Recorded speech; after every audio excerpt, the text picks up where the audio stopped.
So, ganito po yung hitsura niya. Ganito. Hanggang sa pinakadulo po, para pag-roll natin, didikit siya. Okay? Ganito po siya, ha? Ayan. Hanggang sa pinakadulo, ang rice, manipis lang po. Evenly spread rice evenly. Yeah.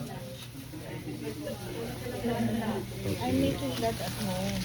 Okay. May nakita ako sa iba, rice is Your life. husband can fill it. Yeah. My husband is right. Okay. May rice pa po, oh. They can eat. Dagdagan mo pa konti dito sa mga kidasit, sir, ha? Let's try. This is the gold. And then, for this one, we have to get one of each. Isa-isa lang po. Okay? Tapos, ilalagay natin siya. Ito may fried egg din tayo. Ilalagay natin siya dito sa pinakababa. Kababa na part. It should be horizontal and it should be nakapatong-patong. Okay. Dito po siya. Sa may baba. And then, nakapatong-patong. Dito. Toward your body. Towards your body, yes. Close to your body. Okay. Let me know kung may nagkulang sa ingredients, ha? Lalagyan lang po natin ng isa-isa kada ingredient. Patong-patong po siya. Para hindi po siya mahirap igulong, mas maganda kung nakapatong-patong po yung ating ingredient. Nag-i-English pala siya. Nag-i-English pala siya. Do you understand the teacher? Alright, are you ready na to gulong-gulong?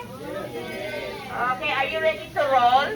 Okay, ganito po ha. For the beginners, kasi for sure yung iba alam na how to make the kimbap. But for beginners, the reason why I put it at the very end here, kasi mas maganda siyang takpan muna natin siya ng seaweed like this. Ganito. Yan ha. Ayun. Ito po. Actually, yung mga expert na gumawa ng kimbap, pwede nilang ilagay dito, but they're already expert. Pero tayo mga beginner, dito lang muna. Tapos tatakpan natin siya ng seaweed like this. And press. You can use the bamboo mat to press. Ganito. Pero, hindi natin igulong together ang bamboo And the mat. roll? Iaangat Yeah. natin siya. Okay, and if you use the bamboo Roll, again, yeah. press, And roll the bamboo up, yeah. And roll, then press, up. roll the Ganon. bamboo forward, yeah. Hanggang sa matapos. But, Mag-hire pa kami ng isa, mawalan ako ng work. Pwede And pa rin last tayo part, ako uuwi sa Philippines, basta press one more time with the finger. nakakabalik Yeah, yun. okay, this one? Yes, okay, Alright, good, so yeah. para mas siksik pa siya Okay, sa good. loob, ganito pa natin siya. Okay? And for Okay, the with video, your finger, last tada! touch with the tip, yeah. Baliktad pala siya. This one? Yes. Ganito pala dapat. Yeah, okay, good. Okay. Yeah. Tada!